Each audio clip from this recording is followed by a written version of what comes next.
Hey, so it's been a while since I've done a movement hack. If you've followed my movement hacks in the past, you know it's been a while since you've seen me with one.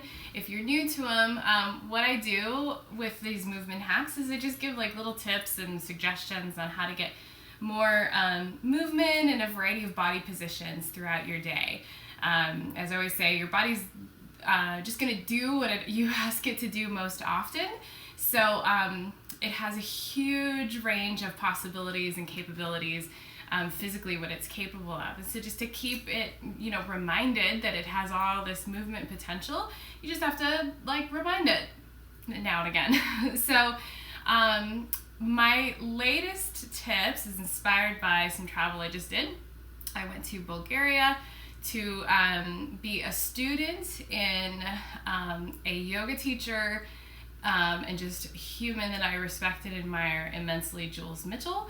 And I was her student in these yoga classes that she filmed for Udaya.com. And so it was a blast, but it's a long flight.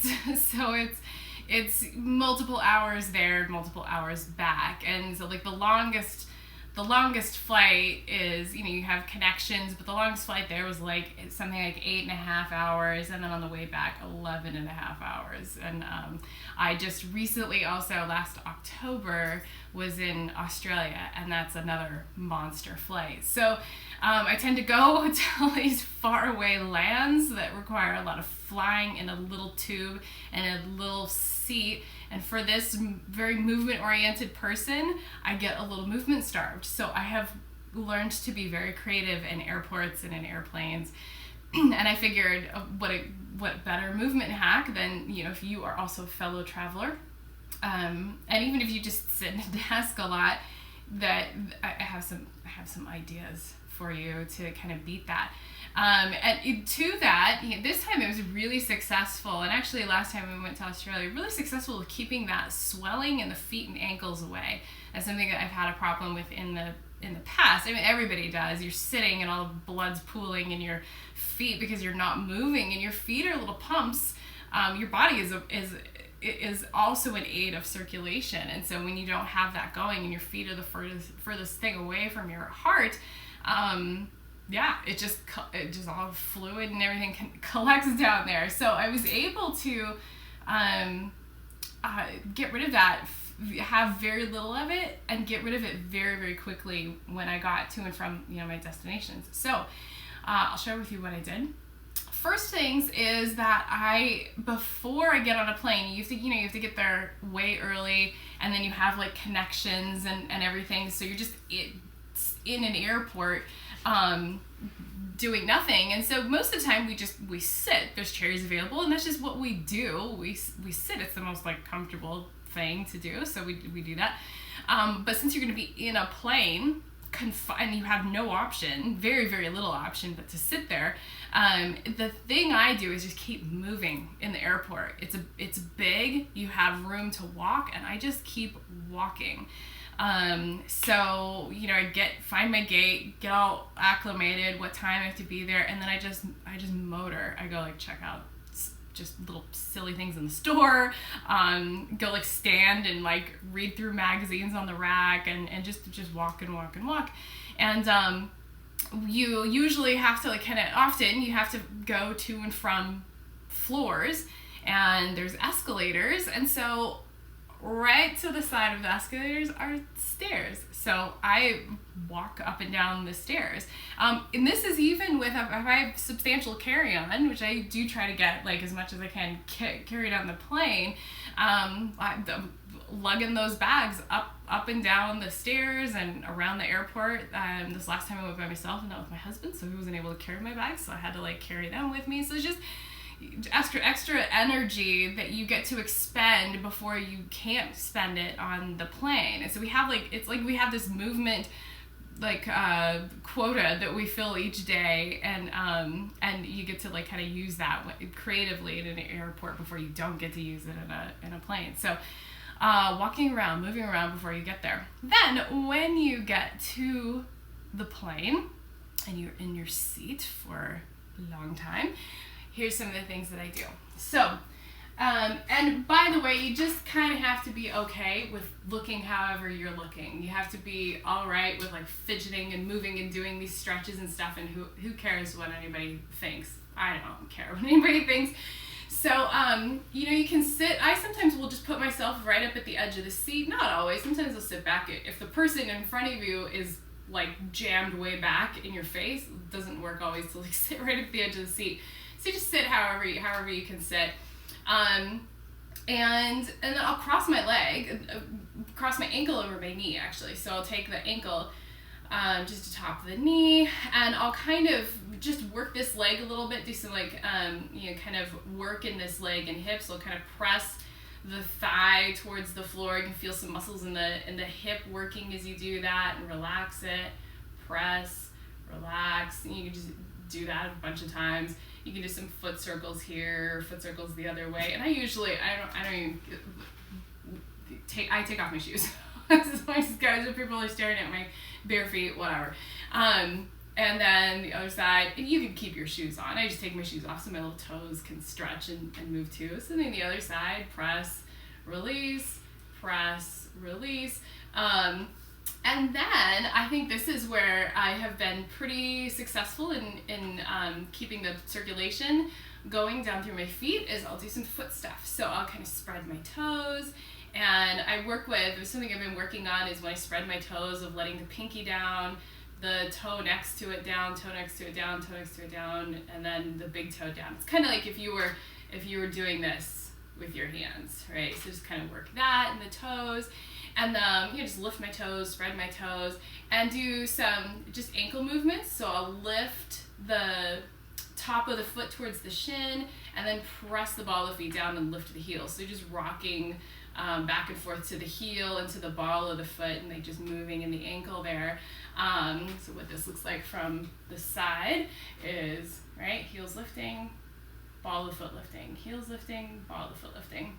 And then do one at a time. So, one foot lifts, the other foot lifts. And kind of work with some coordination. So you can do ball of foot down, heel down, and then switch. Keeps your brain interested. You just do like a little, thing to keep you, to occupy your time. So anything. You can just get creative with it. I will usually interlace my fingers, take my hands behind my head, and like kind of lift the base of the skull away from the back and the neck. Lift the rib cage up off of the pelvis, so you get like, just some length through the center of the body, since when you're sitting you tend to just like be all compressed in here. So I'll use this, like my hands will just like kind of help hoist my head off my ribs and my ribs off my pelvis, and then I'll maybe like do some just little rotations here. So rotate the ribs to one side and rotate the ribs to the other, and you could fold your elbows in so you're not smacking your neighbor in the head. They don't usually like that. So rotating through the ribs, and you can do like some cats and dogs. So you just do a little curl and then an extension, and I get it. I get that not everybody is gonna want to do this. Like I said, I'd rather get to my destination feeling better than caring what I look like. So I don't give a darn.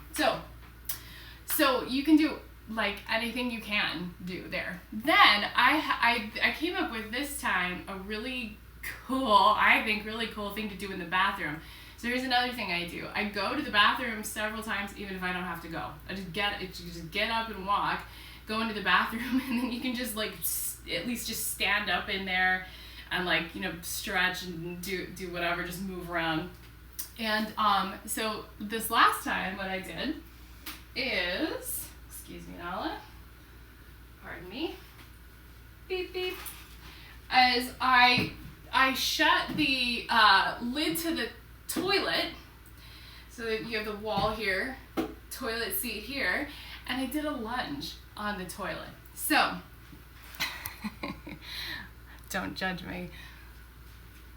So I put one foot up on the toilet seat, other on the floor, and you can stay right here and hang out in this. You can be like right up on the standing leg, or if you can kind of lean forward a little bit and just get a little like, kind of open position in the front of that standing leg's hip.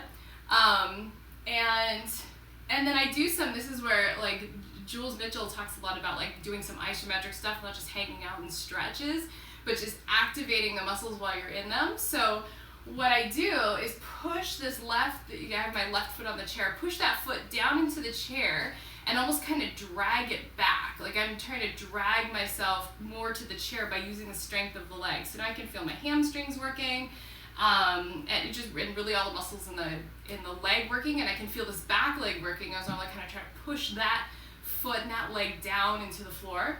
Then I bring my hands to the back wall, and you can either have the hands, just like a chest level, or what I did, this lovely like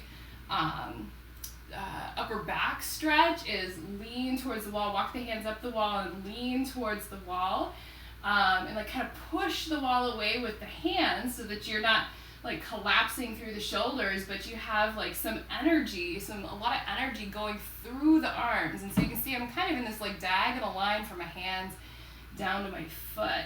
And oh my goodness, this was just heaven that I discovered in a plain bathroom, because when you're sitting for that long, to get up and do that just feels so good.